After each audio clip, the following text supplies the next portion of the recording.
Hi friends, light warriors, light bearers, I hope आप सभी ठीक हैं। एंड सो आज हम थोड़ा सा क्रिएटिंग रियलिटी पे बात करेंगे यूजिंग लॉ ऑफ अट्रैक्शन और थोड़े से और प्रिंसिपल्स। बट उसके पहले मैं एक बात बोलना चाहूँगी कि मैंने डीएफ का क्वांटम एंटेंगलमेंट का वीडियो देखा, which is applicable for the twin souls, how वो प्रिंसिपल कैसे वर्क करता है। And trust me, it is such a proud feeling इस टाइम पे रहना where feminine creativity is definitely beautifully singing, dancing, knitting, cooking, and also it is creating diagrams, creating presentations, spirituality को science को mix करना. I think it is a very very beautiful thing, and hats off to all of you, entire soul family, who is so beautifully receiving this um, this new information in spirituality, है ना. सो quantum physics and spirituality is a beautiful concept जिसमें हमें I think काफ़ी लोगों को downloads भी आ रहे हैं इस time, that how are quantum souls entangled. Also हम जो सारी सोल फैमिली है, ट्विन फ्लेम सोल फैमिली है, हम सभी अलग अलग हायरार्कीज़ में किस तरह क्वांटम एंटैंगल्ड है, ये चैनलिंग मैसेज कैसे वर्क कर रहा है, फ्यूचर सेल्फ से पास्ट सेल्फ को कैसे नॉलेज जा रहा है,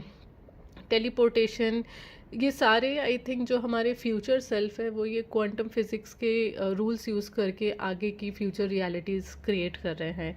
सो again hats off an very very enriching knowledge. Okay, चलिए सो स्टार्ट करते हैं आज का session, creating reality using law of attraction. All right, so इसमें लेट्स स्टार्ट कि whenever you use law of attraction, आप सभी ने ये पढ़ा होगा. And when you use law of attraction आप आपका कॉन्शियस माइंड यूज़ करते हैं, ठीक है. सो 2% जो आपका माइंड है वो कॉन्शियस माइंड है एंड 98% इज सब conscious mind.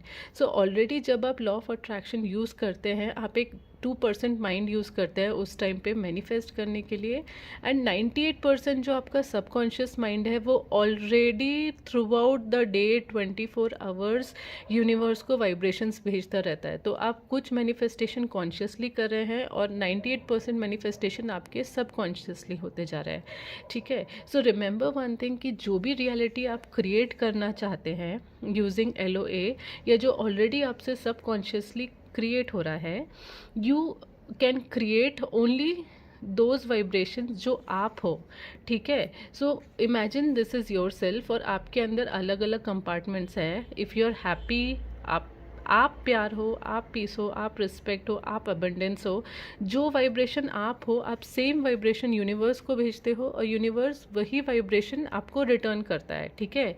You cannot create something that you are not. Okay, so मान लो कि आपके अंदर फ़िलहाल पीस नहीं है या आप बहुत ही डिस्टर्ब्ड है और आप यूनिवर्स से पीस मैनिफेस्ट कर रहे हैं. भले ही आप वर्ड्स में पीस पीस बोले, बट देन समवेयर जो आपका ओरिजिनल वाइब्रेशन है वो आपकी तरफ अट्रैक्ट होने लगेगा, ठीक है. So what do you do is, first जब भी आप रियलिटी क्रिएट करने जाएंगे, first manifest yourself. That is why we say कि I am happy, I am love, I am peace, before we manifest the outer reality. मतलब अगर हम manifest करना चाहें कि मेरे चारों तरफ जो लोग हैं वो हैप्पी रहें, वो मुझे रिस्पेक्ट दें, that is not the right way. हमेशा मैनिफेस्टेशन के लिए पहले खुद को मैनिफेस्ट करो, फिर जो आपका इमीडिएट सराउंडिंग है उसे क्रिएट करो, and then create the reality beyond it. तो begin with yourself. Like इसका एक छोटा सा एग्जाम्पल लेते कि आपको किसी की बात से गुस्सा आ जाता है, ठीक है. Why does that happen? Because ये जो आपका पीस का कंपार्टमेंट है वहाँ पे कहीं ना कहीं एक हॉलो सेक्शन है जिसको भरने के लिए आप बाहर से डिपेंडेंट हैं कि अगर सामने वाला अच्छा बिहेव करेगा तो this hollow space will be filled with peace. Otherwise अगर सामने वाला इज़ मिसबिहेविंग अदर पर्सन तो ये पार्ट एंगर से भर जाएगा, ठीक है, which is not the right way. Okay, so first we fill ourselves completely, fill and lock ourselves with positive energies, and then start creating realities, okay. और whenever you manifest happiness, abundance, आप उस vibration में आके फिर manifest करिए, like feel करिए कुछ देर के लिए कि वो चीज़ हो चुकी है। Go in a very high state of vibration, maybe immediately after meditation, and then start manifesting, okay. So you create what you are. जैसे समझ लीजिए कि आपको एक बिल्डिंग क्रिएट करना है और ये आपके रॉ मटेरियल है, सीमेंट है, मिट्टी है, ब्रिक्स है, जिससे आप रियलिटी क्रिएट करेंगे। अगर वो रॉ मटेरियल आप ही के अंदर नहीं है तो वो रियलिटी आउटर वर्ल्ड में नहीं क्रिएट हो सकता है। Outer world is only a reflection of what you are, okay. So when you create reality, first step is always अपने आप को मैनिफेस्ट करिए कि मैं हैप्पीनेस हूँ, मैं लव हूँ, आई एम अबंडेंस, और ऑटोमेटिकली वो वाइब्रेशंस आपकी तरफ अट्रैक्ट होना स्टार्ट हो जाएंगे, ठीक है। सो हमारे जो आदि योगी हैं, परम पिता परमेश्वर, उन्होंने भी हमें यही सिखाया है कि बाहर का रास्ता अंदर से है। In is the only way out. जो हम बाहर देखना चाहते हैं, पहले वो हमें अपने अंदर देखना पड़ेगा, तभी उसका रिफ्लेक्शन बाहर दिखाई देगा, ठीक है। और जैसे मैंने बोला कि जब भी आप मैनिफेस्ट करो, do it from a place of very high vibration, क्योंकि हमारा old programming is of lack and fear, ठीक है। सो ये हमें ब्रेक करना है, ये हमें टोटली डिसॉल्व करना है, ये ओल्ड प्रोग्रामिंग, और एक अबंडेंस के पॉइंट ऑफ व्यू से। और आप सबसे अच्छे से मैनिफेस्ट तब कर पाते हैं जब आप उस मैनिफेस्टेशन के लिए रियल में नीडी नहीं होते हैं, ठीक है। एक नीडीनेस के प्लेस से करेंगे तो आप हमेशा लैक की एनर्जी सेंड कर रहे हैं, okay. So always feel abundant, gratitude, grateful for what you are. उस तरह से आप अपने अंदर अबंडेंस का एनर्जी फुल कर लेंगे, and then begin the manifestation, okay. अब जब हम ये लॉ ऑफ अट्रैक्शन यूज़ करते हैं तो उसमें थोड़े से यूनिवर्सल प्रिंसिपल्स भी अप्लाई होते हैं, जिन्हें हम बोलते हैं 7 laws of hermetics. Hermetics laws belong to ancient Greek and Egyptian culture बोलो या फिलॉसफी बोलो, और ये काइबेलियन की बुक में भी आपको इसका रेफरेंस दिख जाएगा। कुछ लोग ये 7 लॉज को 12 लॉज में ब्रेक करके और डिटेल में समझाते हैं। तो जब आप कोई भी चीज़ मैनिफेस्ट करने की कोशिश करते हैं या क्रिएट करने की कोशिश करते हैं, कॉन्शियसली एंड सबकॉन्शियसली, ठीक है, तो ये 7 लॉज कहीं ना कहीं अप्लाई होते हैं उसमें। इसको मैं एकदम शॉर्ट में आपको बताती हूँ कि first law is law of divine oneness, that all universe is a mind. सारा जो भी क्रिएशन है वो इस माइंड का क्रिएशन है, that is our mental energy, ठीक है। इसको लॉ ऑफ मेंटलिज्म भी बोलते हैं। That entire universe is one infinite consciousness, जैसे कि काफ़ी सारे प्रेजेंटेशंस में आपने समझा है, we are one infinite consciousness and our creation is just a holographic reflection of our, is a reflection of our inner reality, ठीक है। दूसरा प्रिंसिपल होता है प्रिंसिपल ऑफ करस्पॉन्डेंस। करस्पॉन्डेंस यानी एज अबव सो बिलो, आपने सुना होगा, as within so without, जैसे अंदर वैसे ही बाहर। Outer world is a reflection of inner reality only, ठीक है। Now third principle which is again another principle is the principle of vibrations. Similar vibration attract each other, ठीक है। आप वो be vibration match of what you want, okay. So जैसे मैंने आपको थोड़ी देर पहले बताया थी कि इफ़ अगर आप मैनिफेस्ट कर रहे हैं एक लैक, एक कमी की जगह से, ठीक है, आप अंदर तो कमी फील कर रहे हैं लेकिन आप मैनिफेस्ट अबंडेंस कर रहे हैं, so it does not work that way. Feel abundance, feel that vibration. जब आप मैनिफेस्ट करें, मेडिटेट करें, तो वो अबंडेंस कुछ टाइम के लिए अपने अंदर एक्सपीरियंस करके देखिए और ऑटोमेटिकली वो आपके मैनिफेस्टेशन में अप्लाई हो जाएगा, ठीक है। सो ये बहुत ज़रूरी है कि आपको वही मिलेगा जिसका आप वाइब्रेशनल मैच हैं, ओके। अगर आप दुखी होके हैप्पीनेस मैनिफेस्ट कर रहे हैं तो ये इस तरह से वर्क नहीं करता है, ठीक है। आपको अगर हैप्पीनेस, अबंडेंस मैनिफेस्ट करना है, कुछ टाइम के लिए आपको वो वाइब्रेशंस फील करने होंगे और तभी वो आपकी लाइफ में वो एनर्जीज अट्रैक्ट होंगी। अभी प्रिंसिपल ऑफ पोलैरिटी, ठीक है, all energies exist in opposite polarity, जैसे good, bad, right, wrong. To manifest what to create you should know what not to create. ये सबसे इम्पॉर्टेंट है, जिससे आपको समझ में आएगा कि हमें लाइफ में इतनी सारे दुख, तकलीफ क्यों झेल रहे हैं, ठीक है। क्योंकि अगर हम कुछ चीज़ों का एक्सपीरियंस नहीं लेंगे, वो दर्द नहीं समझेंगे, तो उसका ऑपोजिट कैसे मैनिफेस्ट कर पाएंगे विथ फुल ऑनेस्टी? यानी अगर मैंने लाइफ में पेन देखा है, अगर मैंने लाइफ में सैडनेस देखी है, तभी मुझे पता रहेगा कि मुझे ये चीज़ नहीं मैनिफेस्ट करना है, इसका ऑपोजिट मैनिफेस्ट करना है। तो इन सम वेज हमें ये सारे ऑपोजिट एक्सपीरियंसेस से गो थ्रू करना पड़ता है, जिससे हम एग्जैक्टली उन एक्सपीरियंस का उल्टा पॉजिटिव एनर्जीज मैनिफेस्ट करने की कोशिश करें।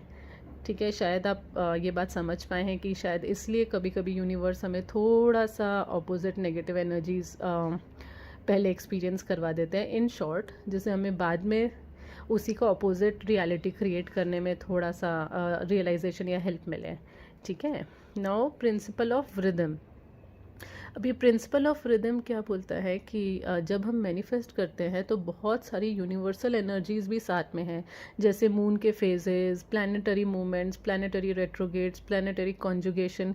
हर एक प्लानट की उनकी एनर्जीज भी थोड़ा सा इम्पैक्ट करती है आपके मैनिफेस्टेशन। जैसे सैटर्न का अपना एनर्जी है, मून के फेजेस थोड़ा इम्पैक्ट करते हैं, बट अगेन मैं इस पर बहुत ज़्यादा नहीं फोकस करूँगी, क्योंकि ये अगेन एक्सटर्नल एनर्जीज़ को पावर देना है, बट इन रियलिटी थोड़ा सा इम्पैक्ट यूनिवर्सल एनर्जीज़ का होता है। Principle of rhythm, her cheese universe में एक रिदम में है। ठीक है, जो भी आप क्रिएशन करेंगे, जो भी आप क्रिएट कर रहे हैं, हर कोई चीज़ ग्रो होगी, उसकी एक एज होगी और फिर वो डीके हो जाएगी।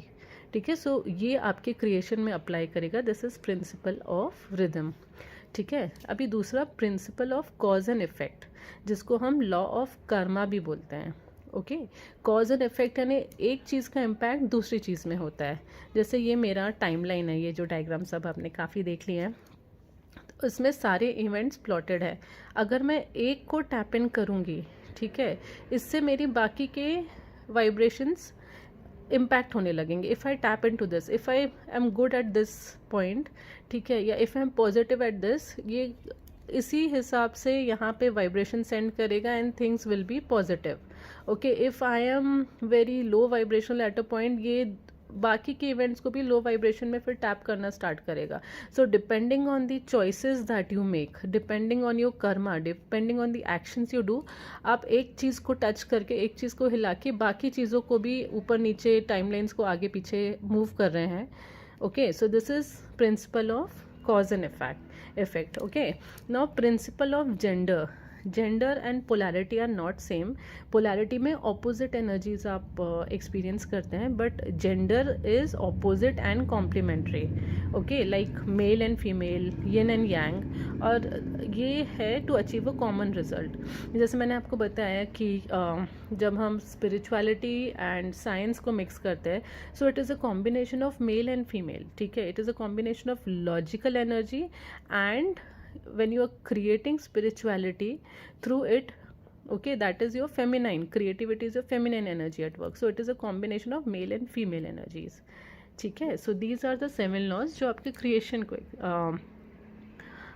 impact करता है। okay, now इसमें और एक चीज़ मैं रिपीट करना चाहूँगी, that I said about the creating of realities is, that is why ये बार बार आपको एक्सप्लेन किया जा रहा है that do not worry about your past timeline या future timeline. Okay, everything depends on what you are, your present, this is your reality, this is your now. जो भी आपका फ्यूचर मैनिफेस्ट होगा वो ऑटोमेटिकली होगा depending on the vibration match of what you are at that particular moment. Okay, so this is only now is real, only now. Okay, that is why ये बार बार आपको explain किया जा रहा है कि नाउ इज़ रियल। जो भी आप अपने अंदर एनर्जीज भर के रखेंगे वो बाहर मैनिफेस्ट होगा। अब लॉ ऑफ अट्रैक्शन को मान कैसे लें? ठीक है, तो चलिए इसको थोड़ा सा साइंस से समझ के देखते हैं। Okay, in a scientific way कैसे रियलिटी को ऑब्जर्व करके या रियलिटी पे मेडिटेट करके हम मल्टीपल पॉसिबिलिटीज़ ब्रेक कर सकते हैं। ऑनेस्टली मैं भी एकदम डीप फिज़िक्स नहीं पढ़ती हूँ, तो इसको मैंने बहुत ही सिंपल वे में समझाने की मैं कोशिश करूँगी। अगर आपका फ़िज़िक्स बैकग्राउंड नहीं भी है कोई बात नहीं, फिर भी शायद आप इसको समझने की कोशिश करेंगे। ठीक है, तो साइंटिस्ट ने क्या एक एक्सपेरिमेंट किया जिसको हम डबल स्लिट एक्सपेरिमेंट बोलते हैं फिज़िक्स में, कि एक इलेक्ट्रॉन गन है, ओके, जिससे सब एटॉमिक पार्टिकल लाइक फोटोन या इलेक्ट्रॉन निकलते हैं, फायर होते हैं, ठीक है। तो उससे बहुत सारे फोटॉन्स फायर किए, बहुत सारे फोटॉन्स थ्रो किए, और एक बोर्ड रख दिया बीच में, ठीक है, जिसमें 2 स्लिट है, 2 होल्स है, और उसके थ्रू इलेक्ट्रॉन्स पास हो गए, ठीक है। और ये अजीब बिहेवियर क्या हुआ कि यहाँ तक तो ये पार्टिकल थे, ठीक है, अलग अलग पार्टिकल थे, बट जैसे ये स्लिट से पास होते हैं और इनको एक आगे की स्क्रीन में रिकॉर्ड करने का टाइम आता है कि ये कैसा पैटर्न जनरेट करते हैं, ये अचानक वेव्स जैसा बिहेव करने लगता है, जो एक दूसरे के जो वेव फ्लो है उसको कट करते हैं, और इससे एक मल्टीपल पैटर्न्स क्रिएट होता है। अब ये छोटा डायग्राम इसलिए मैंने 5 लाइन ड्रॉ किया, बट इससे मल्टीपल पैटर्न्स क्रिएट होता था स्क्रीन में, जो कि बहुत वियर्ड था। मतलब पार्टिकल्स को पार्टिकल की तरह ही बिहेव करना चाहिए, राइट। अगर मैं 2 होल से पार्टिकल्स भेज रही हूँ तो उसको आगे की स्क्रीन में भी 2 लाइन्स ही जनरेट करना चाहिए, बट किसी तरह वो वेव पैटर्न जनरेट करते थे जिससे मल्टीपल पॉसिबिलिटीज़ या मल्टीपल पैटर्न्स जनरेट होते थे। फिर साइंटिस्ट ने क्या किया कि स्टडी करने की कोशिश की कि फोटोन या इलेक्ट्रॉन ऐसा कर क्यों रहे हैं, ओके। तो उन्होंने क्या किया कि एक कैमरा लगा दिया जो बहुत धीरे से ये फोटोन को स्टडी करे कि इसके साथ ऐसा क्या होता है कि ये स्लिट क्रॉस करके वेव जैसा बिहेव करता है।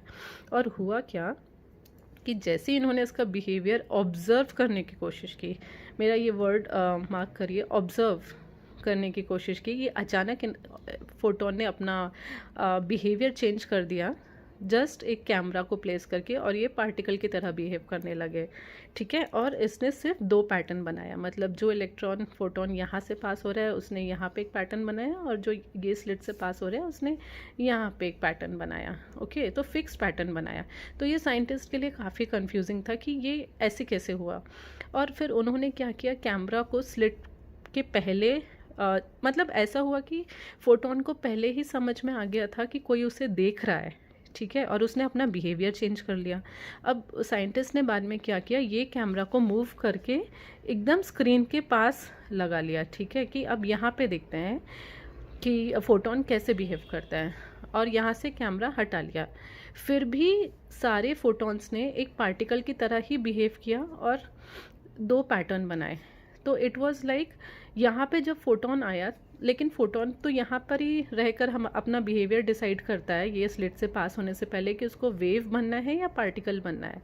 अगर वो फोटोन को कोई नहीं देख रहा है यहाँ पे इस मोमेंट में, अगर ये मैं कैमरा गायब कर दूँ, कोई नहीं देख रहा है, इस ऑब्जर्व कर रहा है, तो उसको पहले से कैसे पता चल जाता है कि आगे जाके उसको कोई देखने वाला है, ठीक है, okay. So it is like sending information from future to past, okay, but photon समझ जाता है। और ये 2 पैटर्न ही जनरेट करता है और ये पार्टिकल की तरह बिहेव करता है। तो इसका कंक्लूजन क्या निकलता है कि यूनिवर्स को अगर हम ऑब्जर्व नहीं कर रहे हैं, अगर हम हमारी रियलिटी कॉन्शियसली क्रिएट नहीं कर रहे हैं, ठीक है, तो यूनिवर्स या आपकी life multiple possibilities, multiple patterns generate कर सकती है आज से लेके, there are multiple possibilities. But अगर हम उसको कॉन्शियसली ऑब्जर्व करने लगे, ठीक है, डेली मेडिटेशन में देखें कि मेरी लाइफ कितनी अच्छी है, कितनी पीसफुल है, कितना अबंडेंस है, तो हम ये मल्टीपल पॉसिबिलिटीज़ को ब्रेक करके फिक्स्ड पैटर्न जनरेट कर सकते हैं लाइफ में। यानी जो मेरी लाइफ में होने के, जो मेरी टाइमलाइन में, ये मेरा प्रेजेंट है, ठीक है, अब ये फ्यूचर में जब ब्रांच आउट होता है, जो मल्टीपल पॉसिबिलिटीज़ है, this is present, this is future, इन सब को कोलैप्स करके हम एक सिंगल टाइमलाइन मैनिफेस्ट कर सकते हैं जस्ट बाय ऑब्जर्विंग। और आपको यहाँ और एक इंटरेस्टिंग बात बता दूँ कि ये सिर्फ कैमरा के लिए वर्क नहीं करता है, इस पर एक बहुत डिटेल में एक्सपेरिमेंट्स हुए हैं।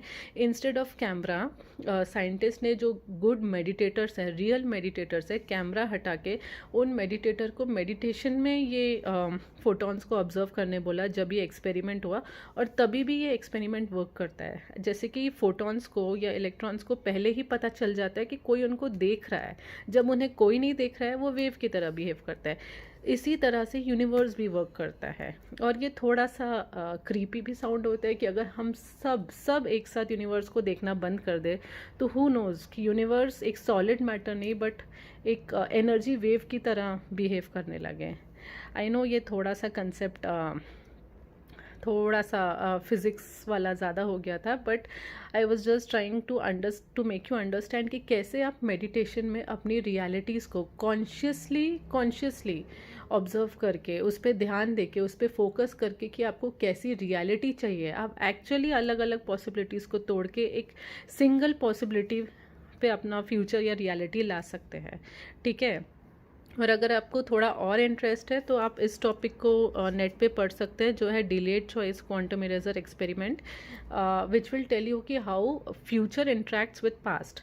मतलब अगर हमारा कॉन्शियसनेस फ्यूचर में है तो शायद वो फ्यूचर से हमें पास्ट में भी मैसेज दे रहा है। अगर मेरा सेल्फ का कॉन्शियसनेस मेरा present and past and future आपस में क्वांटम एंटेंगल्ड है। मे बी वो किसी और दिन देखेंगे। Thank you so much, take care, bye.